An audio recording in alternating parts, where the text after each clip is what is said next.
Everyone, pardon the squeaky pack. Today we are on the AT.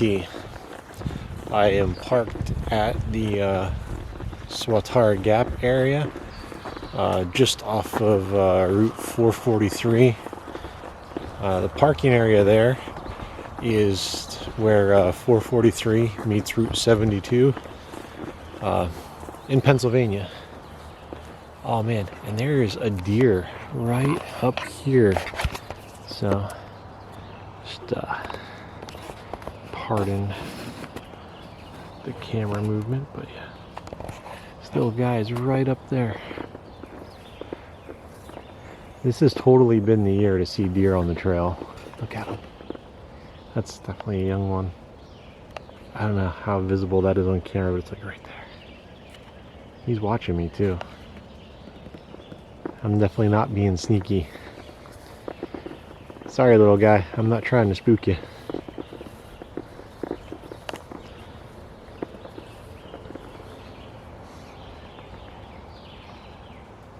This part of the AT is in Pennsylvania. And I'm gonna hike northbound and go to probably the 501 shelter. And I might keep going beyond there.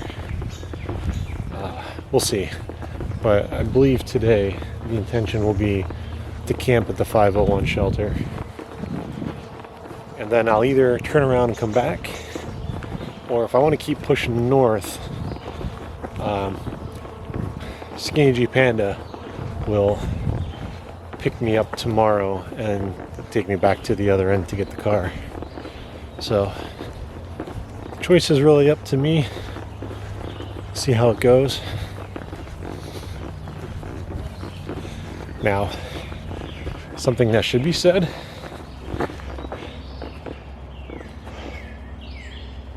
I'm all alone. And some of you might not be aware. I've never hiked, or I've never backpacked by myself. So this is my first solo backpacking trip, and kind of makes sense that it's on the AT. So this year I had every intention of hiking the AT,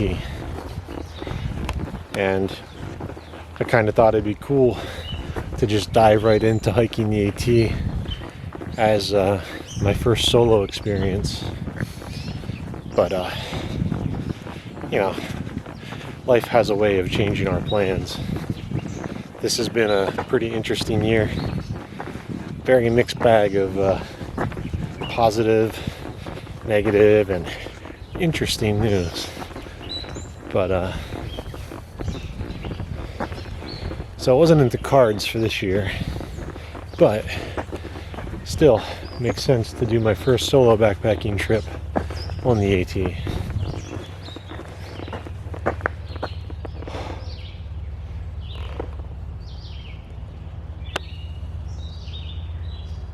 It is summertime. It is July.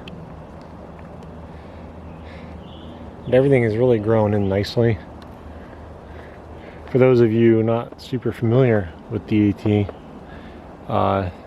they call it the Green Tunnel, and this is totally one of the tunnel sections, man. This rhododendron, oh man, it is really growing in, and I'm 6'4", and I can just make it through standing up straight. There are sections that I've hiked in the past where it's like ducking and partially crawling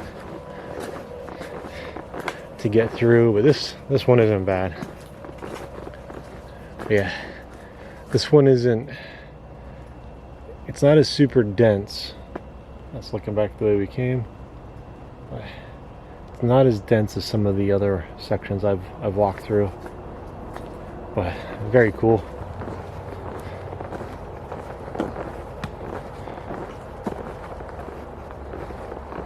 Just crossed 72.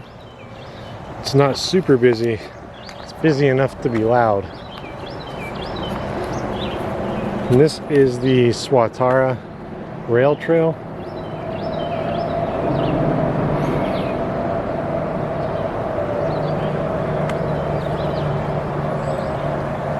And we're going to cross this cool metal bridge to continue along our hike.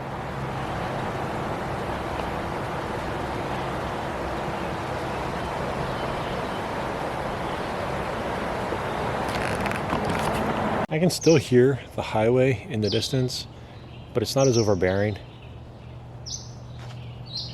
Can actually hear the sounds of nature again. It's a good sign. But man, that climb up, it started off not so bad, but it's a longer climb, and some parts of it a little rougher than others, but overall it's not the worst climb I've had out of a gap along the AT. We have been on the ridge for a little while now. Some small ups and downs, nothing too noteworthy.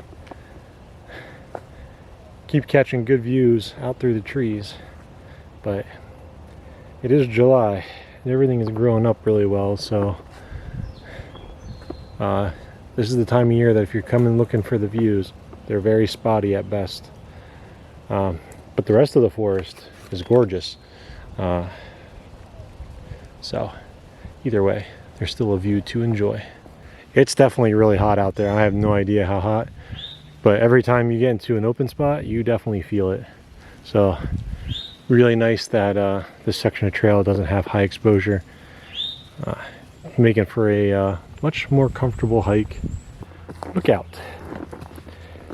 Cool thing about this little spot is there's a little campsite set up with a pretty decent fire ring.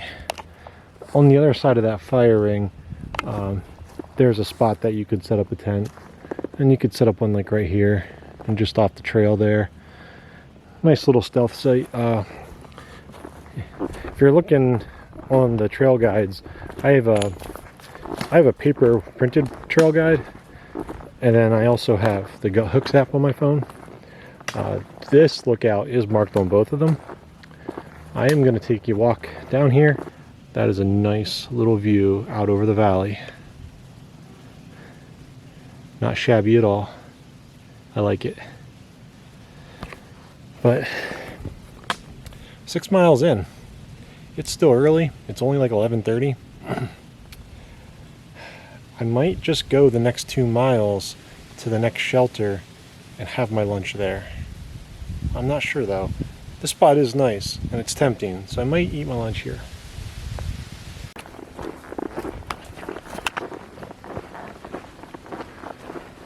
It's been a little while since I filmed anything, so I figure I'd bring you guys back.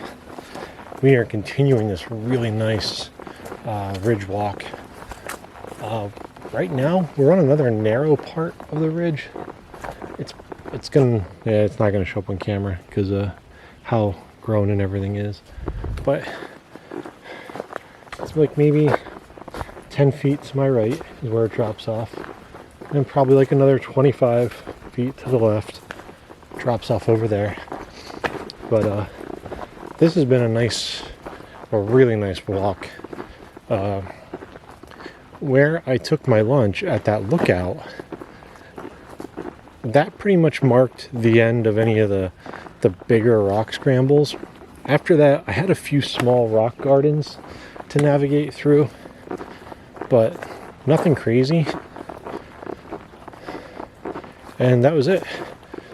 Ever since that, aside from some spots that are grown in quite a bit, trail's been pretty easy. Not really many rocks. This wasn't the original section I had planned, but I'm glad I changed it up because this section is really nice and I've been thoroughly enjoying it. I didn't go down to the William Penn shelter and film any of that because I don't need to see all the shelters. If you're interested in seeing all the shelters, go check out my buddy Chris Accone's YouTube channel. He is section hiking like the entirety of the AT eventually.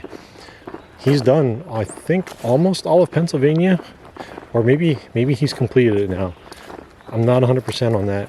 I just know he doesn't have much left if he didn't finish it yet. But anyway, he stops at the shelters and the springs and the privies, and he gives you a nice preview of what they look like. So he's really good research for the sections he's done if you're an aspiring thru hiker. But although I was tempted to go see the William Penn, because if I remember correctly, that is one of the shelters that has a second floor. It has like a loft to it. But and I apologize for shakiness. I still have yet to replace my tripod that I broke. So still going everything handheld for right now.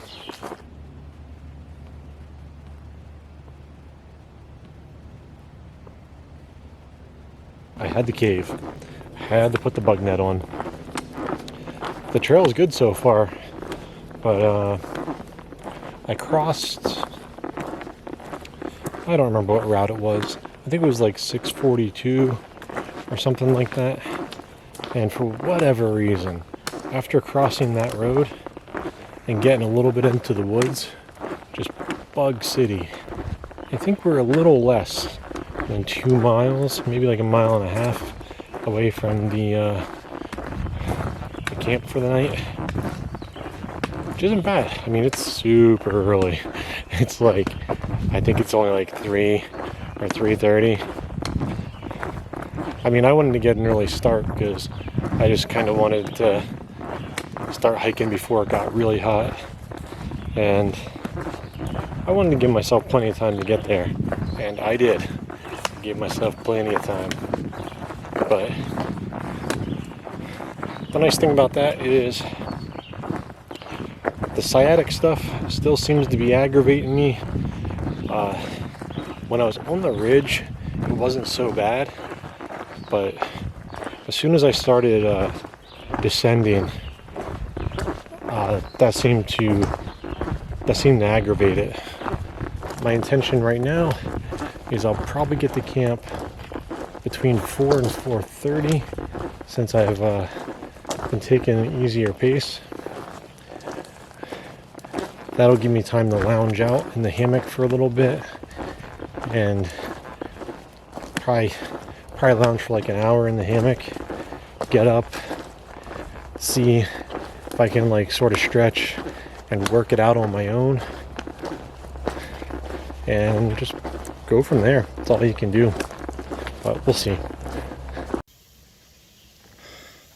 Almost to the 501, and we get this old power line view. At least that's what it reminds me of, the way they cut out the mountains to run the lines.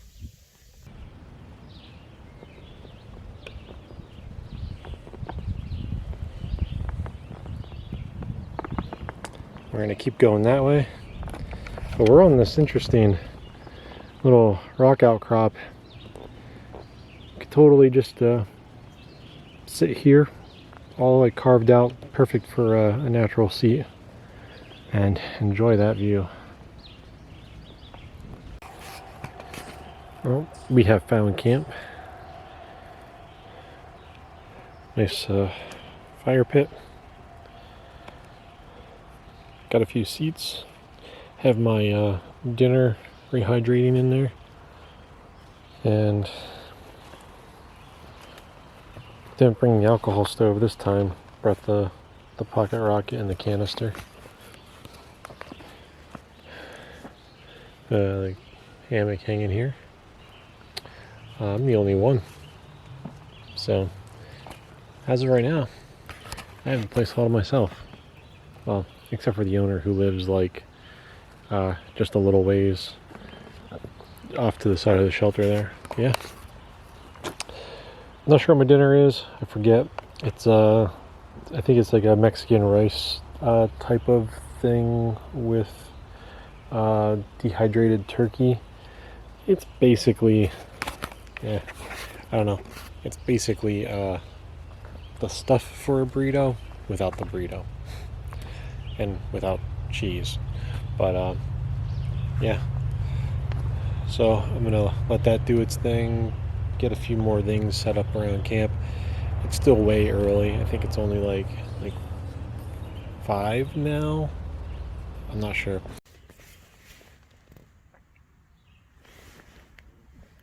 Good morning. It's a little overcast out there. Slightly chilly. But overall a good night. And my first solo adventure is successful. And that's the best part about it. One thing I did a little differently, and I'm not sure if it's advisable or not, but normally I don't bring a ground sheet anymore, or hardly ever, and I usually put my trekking poles like right here outside the hammock so I can put my shoes on top of them. Keeps them up off the ground, lets them air out, helps prevent them from getting like dewy in the morning. But this ground, way too hard. Lots of rocks.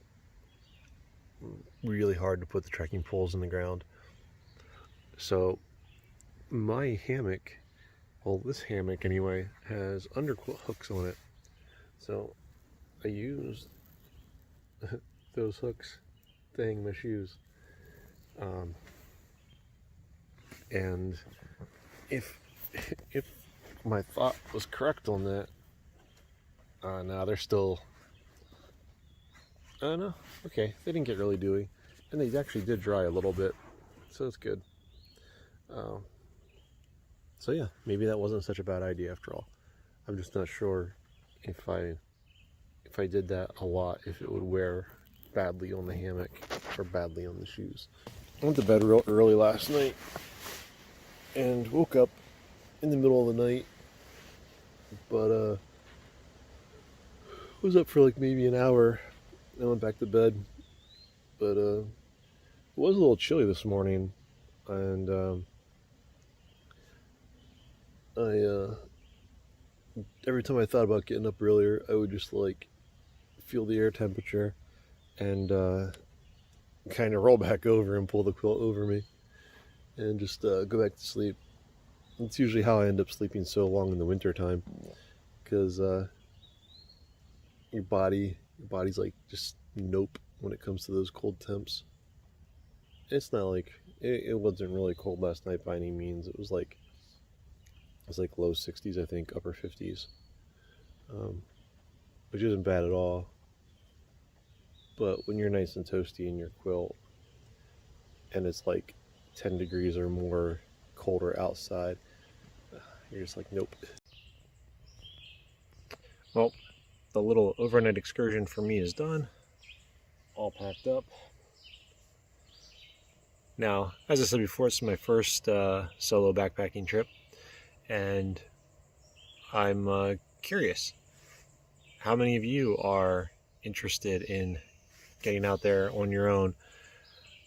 Now, I know a bunch of my friends, they do this stuff all the time, and since I've never done it before, you never know what's going to happen. I'm fully aware that when you're in the woods, that sometimes your mind will play tricks on you. But, well, we are all packed up, ready to go. And like I said before, this was like my first solo backpacking trip. My back is aggravated. Well, my sciatic is aggravated enough that I'm not gonna hike anymore today. I'm just gonna be happy with the mileage that I did yesterday, which was with the extra mile, yeah, the extra mile I had to do to get water once I got to camp, ended up being like just over 14 for the day. So pretty good. But the mileage wasn't the point of this trip. The point of this trip was getting out, spending a night out in the woods by myself, and did that successfully. And no issues. The only gear problems I had were during the hike yesterday. My one trekking pole broke, so I didn't get to use that, which I'm thinking that might have helped aggravate my hip a little bit, is the fact that I was only using one trekking pole instead of two, and just maybe putting myself off balance or whatever. I don't know. So, and I think that was it. I don't think I had any other issues with gear, just that one. But even though I backpack quite a bit, two things I realized last year because of work schedule and everyone else's work schedules, I didn't get as much backpacking in as I would have liked. Now, I made up for it by pretty much all of our backpacking was like good trips, like multiple day trips and stuff. So that sort of helped balance it out a little bit. But with the world kind of getting back to normal, at least a little bit, I've come to the realization that my backpacking is going to slow down again unless I start getting out on my own. So, and I know, like, a lot of people are like, yeah, it's no big deal, whatever. But I'm fully aware that our minds like to play tricks on us, especially at night in the woods. Every noise is so much bigger, so much louder. And being fully aware of that, actually, I didn't have really any anxiety last night. It was actually a really good night of sleep, so I was pretty happy about that. Now, I did choose to do the AT, and I know like the road's like not that far over that way and stuff like that, but I like to have the option for a bailout when you're doing something new, just in case. You never know. But yeah, no issues. Really great night in the hammock. It was a beautiful night out. It was pretty windy at one point, and the trees I'm at, like, we're at the top of the ridge area where this is at. So this was one of my trees right here, and that was the other one. And those trees, they are just short enough that the hammock was rocking pretty good last night. I was surprised. I mean, it wasn't like super windy, but I guess it was just windy enough to make those trees sway a little bit. So, but even that, it wasn't like bad. Like, I've slept in worst wind where it affects the hammock a lot more. So, if any of you are thinking about going solo, give it a shot. You might surprise yourself and realize it's not so bad. I would say the worst part about it for me was I got to camp early, so just kind of hanging around it's like, what do you do, like, you can eat and do like camp chores and stuff, only so long. But I actually ended up talking to a thru hiker for about a half hour, which was a nice little chat. And if you have any reservations about doing something like this, what are they? They might be different than what mine were. Put it in the comments below. We can talk about it. But until next time, be adventurous. Don't be afraid. Talk to you guys later.